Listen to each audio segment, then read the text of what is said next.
Former Rangers and Scotland star Ally McCoy says he wants to end his career with Kilmarnock by playing another season at Rugby Park. McCoy's had a bad time with injury last season and rarely featured in a difficult campaign for Killie.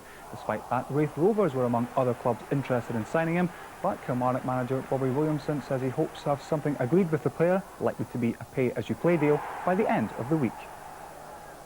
Petition in their bid to extend winger Andy McLaren's stay at Rugby Park. His early season form has aroused interest among other clubs here and in England. McLaren, who's battled back from a serious drink problem, says he's happy with Killie and ready to set his sights on a Scotland call-up. He's come a long way even since his last appearance on Friday Sports Scene, when he told prospective buyers they'd be signing up a changed man. They're going to get somebody that's absolutely determined not to let people down again, and not to let myself down, basically. I'm saying there I'm determined. I'm probably more determined now, you know what I mean? I think it's shown in games and that. I know this is the last chance for me, you know what I mean? And I feel like I can become such a good player, you know what I mean? Getting to the real Andy McLaren. I'm talking there about the real Andy McLaren, and I still feel I've still got more to come, even though the past 2 games I've done okay, you know what I mean? But I still feel I've got a good bit more to come. Hitting the bar has taken on a new meaning for Andy. He came close to making a goal-scoring start for Kilmarnock a fortnight ago and went on to set up Gary Holt for the winner against St Mirren. His performance against Rangers last weekend was even better. Oh, it's brilliant, aye. Good just looking back watching it again. Getting pulled in for the penalty. That was great. You were pretty keen to get at the ball here, weren't you? Aye. It's my ball. My confidence was up, aye. I was confident of taking it, you know. We'd had a good start and getting poked in for it. I was nearest to the ball. Are you the penalty man? Or no, well, nothing had been mentioned in the dressing room, so I took it upon myself. It was just going to be too difficult to get the ball away from you here? That's right, aye. I think there was a couple of them, Alma Hood, was trying to get it. He was saying Coca was taking it, but there was no way they were getting the ball off me. This is a dream start, is it not, in your first home game? That's right, aye. 3 minutes or 4 minutes or something. There was about 6 things going through my head before I struck it, but I managed to get everything out of my head and just slot it right in the corner. 2 goals against Rangers is almost unthinkable. What was going through your head here? I had a look up there and I was just thinking, get it in target. It's on my weaker foot, but in saying that, I've not got a problem using my left, you know, so I was just making sure I got it in target. Are you turning into a goal machine? I doubt that, no. 2 goals in 2 games is prolific for me, you know. Tell me how you celebrated what was a pretty memorable day, even apart from the fact you lost the game on Saturday. Yeah, I went home and done the dishes. Not really sort of a footballer's celebration, that traditionally, is it? No, but I went home and, well, after all the hullabaloo, you know, the game and that, you know, I got home and I just had to unwind, you know what I mean, and that was the only thing I could do. My missus was happy right enough. She came in and the house was tidy, and the wee had his pyjamas and that on, so. Does that feel a bit strange to you? Of course it does. Usually I'd do it right after a game, you know what I mean? But it's a different end of my clan now. How big are your ambitions in football? I want to play for Scotland. I think I was mentioned a few years ago, you know, and I think if I'm doing what I'm doing just now, you know, and I've still got a bit of fitness to come, you know, I think I could get a Scotland cap, and that's my ambition now. Celtic are without Chris Sutton after his much-debated sending off on his home debut. Ian Durrant could again be missing for Kilmarnock with continued hamstring trouble. It's jackets off time in the friendliest possible way, I hasten to add, but it's really very hot and humid in this vast stadium. But the pitch looks absolutely immaculate. In short, a perfect setting for what ought to be a feast of entertainment. Celtic, of course, are without the suspended Chris Sutton and Jackie McNamara, and they make 2 obvious changes. Alan Stubbs is back. Bekovic remains on the bench. And in place of Sutton, the man Bobby Williamson would have preferred not to see Tommy Johnson, because he says he's given Killie many problems in the past. Killie, of course, have their own suspension problems, though Kevin McGowan ordered off against Rangers. Sean Hesse comes into his place with Jimmy Fowler getting a chance. And yesterday, the manager told this man he was going to make his first start since he broke his leg against his old club, the name, Ally McCoy. And referee today, Kenny Clark. Well, I don't know if history bears down heavily on Killie, but the last time they won at Parkhead, Anthony Eden was the Prime Minister, no less. And the two managers today weren't even gleams in their dad's eyes. So anybody who's seen them will realise it's a different kind of spirit that exists out there. Whatever happens in the rest of the season, I think the new manager has inculcated something very quickly for them in the most positive way. Well, Heron there, taking his time, just over, I think, overdoing it a little. There he is. I think you'll find him just as animated as the other gentleman at the other side of the city.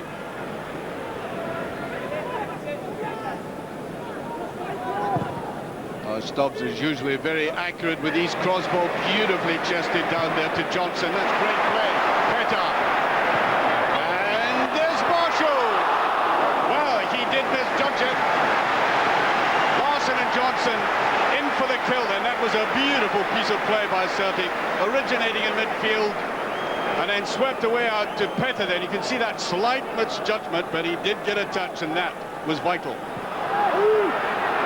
It was going to end up even before it reached Bobby Petter. Lambert. Here's Boyd. Larson, plenty of space. Beautifully put in, and I think the flag was up. And you know, if wherever Bobby Williamson is watching this game from, I don't know whether he's got to the stand or not yet, but he should be apoplectic at the space they gave Larson there. If ever a man should be closed down quickly in a game, this is Swedish international.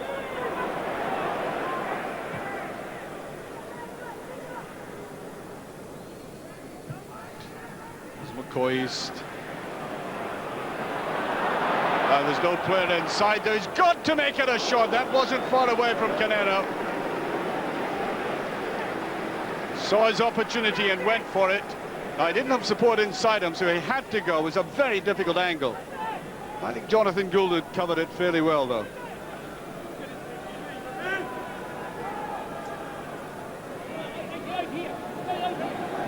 A little bit of slackness creeping into Celtic's midfield play at the moment. Kilmarnock backtracking, getting players behind the ball, leaving Ali McCoy on his own up front. Challenging Celtic to come forward, which Alan Stubbs now does. That's a good ball to Johnson. He'll try an early ball. Well, before the game, Bobby Williamson did say he can terrorize our defense because he takes such an early ball, and that was a classic example of it there. He wasn't going to hesitate as the ball went to his side. He can hit them on both sides. This time, look how early he does take it. Great save by Marshall. Mahood. McLaren. Attacking and threatening position. As he's attempted a shot. That's a wonderful goal by McLaren.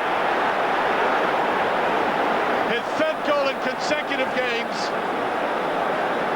17 minutes gone, and the first hint of danger and menace from this man, and he takes full advantage of it. A lot of curl in the ball. Well, he played superbly well for the first half against Rangers, and he's underlining the fact that was no flash in the pan. I've always rated this lad.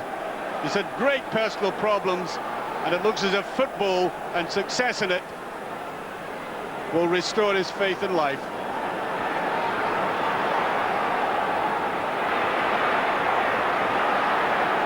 Voracek. Beautifully played down to Petrov. Oh, he should have buried that immediately. Now, Celtic's play has been sharp and incisive, good combined play, and they did everything right until the last touch. The supporters responding to the way Celtic have come strongly back from that deficit.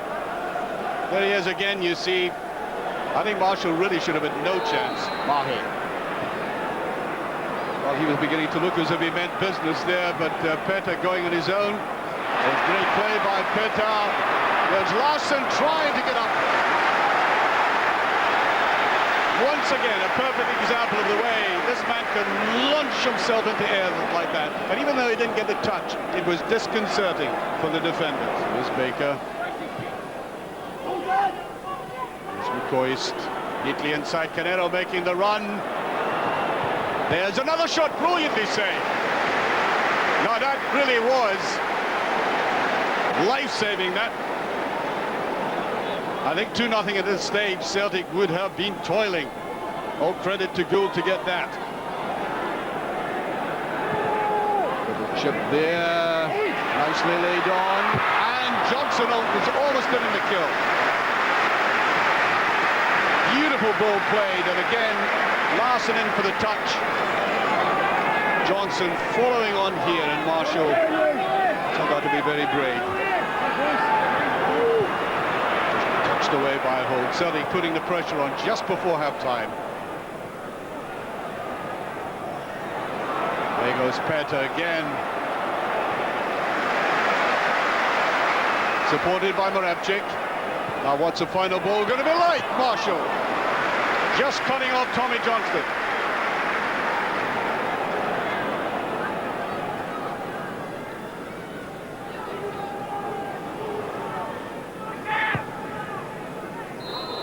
And there indeed goes the half-time whistle. You can hear what the patrons think about that. And for the second week in succession, Kilmarnock go in leading the Old Firm, this time by 1-0. That goal, a glorious one by the man who caused the damage against the other half of the Old Firm last week, Andy McLaren.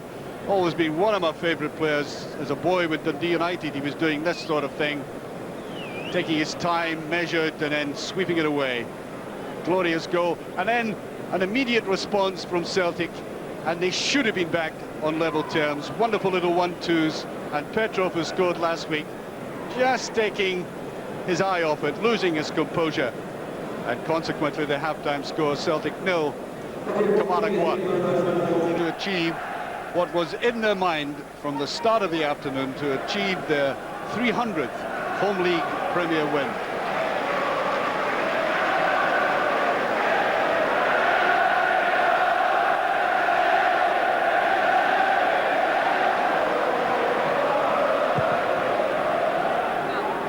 Gould trying to get depth in that, not all that successfully. Paul Lambert.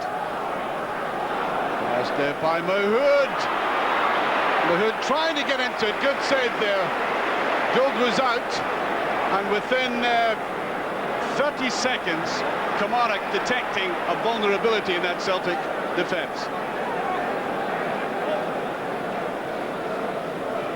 And here is the way they went through. There was a hesitation. And the pass back in. Mahood just lacking a little bit of sharp pace. Here's Beret. Gets a corner kick.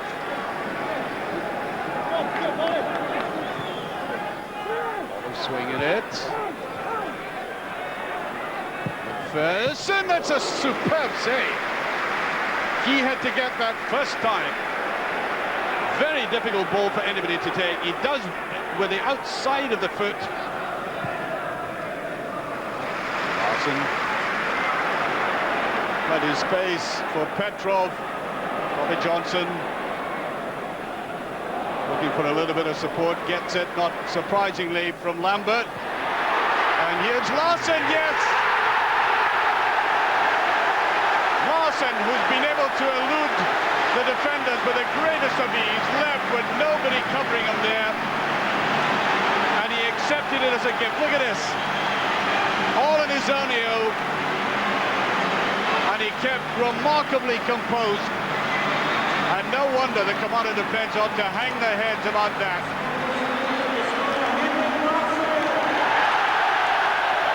Confirmation there by the PA announcer, as if there was any doubt about it. Little run round the outside by Carrero again. Just touch past. Well, he had to do that, Lambert. No other alternative. Laps to the near post. Gould slightly hesitated. There's Dendeloo up. And he had to snatch at that. I don't think there was any question. The Celtic defence coming out very quickly at him. Good run by Peta again. Now they get two players. Moravcik on the outside. And there's Larson. Wonderful shot. Beautifully controlled shot there by Larson.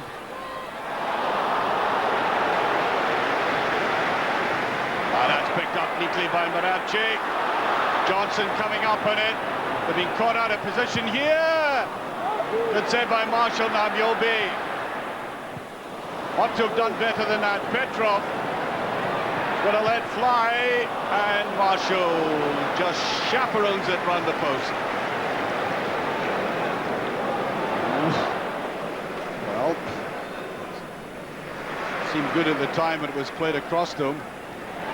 Larson, no offside. Johnson, can he put it away? He can, yes! No cover for Johnson. He picked it up and drilled it away. Celtic in the lead with about 18 minutes of the game remaining. Getting away from his pocket. Now that wasn't the easiest of finishes given the angle, the pressure on him, the goalkeeper coming out, but he made exactly sure. Lindeloo.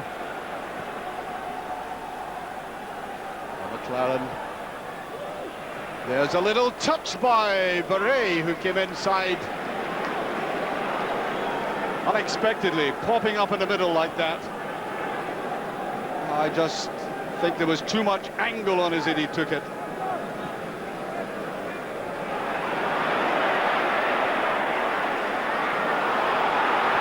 Back to McLaren. There's Coco with it, not far away. I think he was slightly off balance as he went for it, though. And twice McLaren has been brought into play after a great deal of inactivity in the second half. And it almost paid off for Coco. Some very tired legs out there. I said right at the start this was a very humid day. That was a stupid tackle by Baker. And he's off.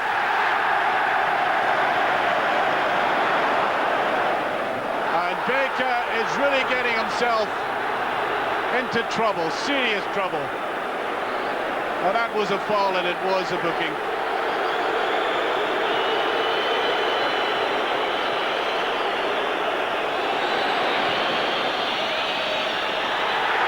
And there goes the final whistle, and I have to say that might be a roar of acclamation, but also intermingled with relief, because credit to Kilmarnock for storming back in the last few minutes of that game. Kilmarnock started off strongly with that goal by Andy McLaren. Superb goal, showing how in form he is. Henrik Larsson putting that one in with that sublime ease of his. And then Tommy Johnston getting away, getting his freedom. Not the easiest of chances, I may say, to finish, but he did. And pressure at the end, the sending off of Baker to his great anguish. And I think maybe a bit harsh at the end of the day. But Celtic with maximum points, winning by 2-1. We played much better second half. I thought we deserved to win the game. And there was a renewed vigour about us just after half-time. But we're going to get that, you know. We're going to get days when we're not going to play well for about half an hour periods. We might just have to hang in matches. I thought today we did more eventually than hang in. I thought we deserved to win the game, and I thought there was some splendid stuff played in the second half. I feel good, but I still feel there's quite a bit to go. I mean, the first game I started off very good. Everything felt all right, but now the last two games you still feel a little bit tired. But that's normal. I mean. First game, you want to go out and show that you're back. You want to do that in every game, but yeah, you're still a little bit tired, but that will come around. I mean, that's the fitness. You've been missing out on a whole year of football, so it will take a little bit of time to get all that back. Do you think it was a bit harsh at the end, the sending off? Yeah, I think it's very, very harsh. This is a boy's livelihood. He finds himself out of team now. When he actually made a reasonable tackle, he took the ball and the linesman acknowledged that, but he didn't assist his referee, and the referee sent the boy off when the game's finished. There's only a couple of seconds to go, and this is the boy's second tackle. I think he only committed 2 fouls in the whole game, and yet he's found himself off the park. Well, for the second consecutive week, Kilmarnock have put up a good performance against one side of the Old Firm, but Billy Stark, you were at the game, and I don't think you really ever thought it was going to be enough to get something from it. Yeah, I felt Celtic in the second half, as Martin O'Neill said, deserved to win the game, albeit by not too great a margin. I think Bobby's every right to be disappointed. The goals that they lost were uncharacteristic of Kilmarnock, who, you know, normally they hold the line very well, and in the second goal particularly. Tommy Johnson's been played well onside and he's gone through and finished well, so you know, I think Bobby will be disappointed, but I think Martin O'Neill's right that they just deserve to win it. Killie had the best of the first half, but and when we see the goal, it's Andy McLaren again who did it against Rangers last week. Yeah, well, they've got easy possession from a throw-in, and look at the Celtic players backing off here, and Andy McLaren's not the type of player you should allow to do that, and he's curled a magnificent shot into the top corner. I mean, Jonathan Gould's got no chance there. Look at the way that the defenders have backed off. They realised the danger too late, and by that time he's got his foot round it and curled it into the top corner. Gould, though, did make some important saves for Celtic later in the game. Yeah, I think that should be noted, Jim, that Jonathan Gould made a couple of vital saves at the right times in the game that allowed Celtic to go on and win the game. Well, one of the changes O'Neill made at half-time was bringing Mjalby on, but a feature of the whole game for Celtic, again, was the player Bobby Petta, who's been a revelation this season. Yeah, well, Martin O'Neill seems to be showing a bit of confidence in him, and it's reflecting in his play at the moment. He's quite direct. Here he goes by a couple of players, nice wee bit of skill there, and it's a good cross for Henrik Larsson to go and attack.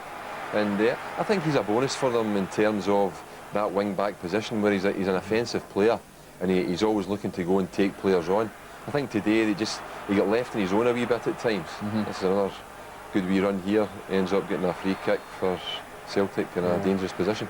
I think he said himself this week that he was never really played in his proper position last season when he did get the chance, so it's a great bonus for him. Well, it's always difficult to resurrect your career when you've had the start that he had, so full credit to him for that. Whether he's a long-term answer, you know, only Martin O'Neill knows. Well, one career some people thought would never be resurrected after seeing those horrific pictures from Leon last year was that of Henrik Larsson.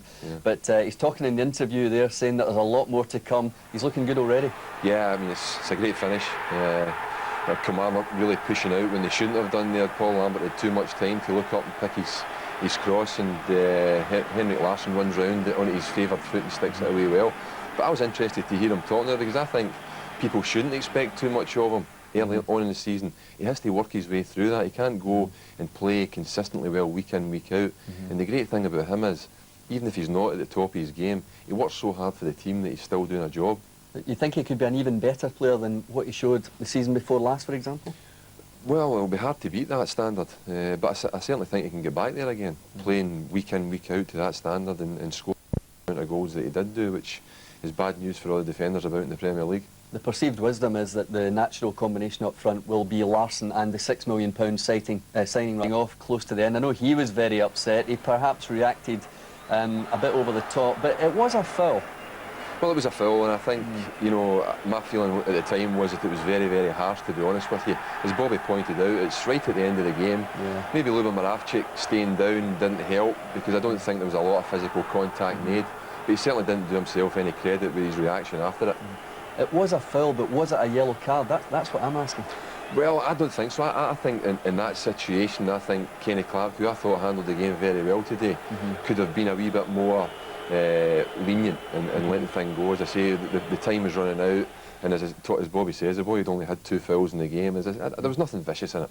Yeah, because sometimes you see someone will get a yellow card, and then their very next foul they get another one. Why can't, you know, you maybe have 2 or 3 fouls before you get your first one? Why can't you at least have 2 before the second one? Well, it's difficult to actually put your finger on that, Jim. It's a difficult job a referee's got, and it's just what's going through his mind at the time. And of course they have these rules that if they've been booked before and they have another bad foul, they feel they have to send them off, which, you know, is not in the interest of the game, I don't think. Yeah, well.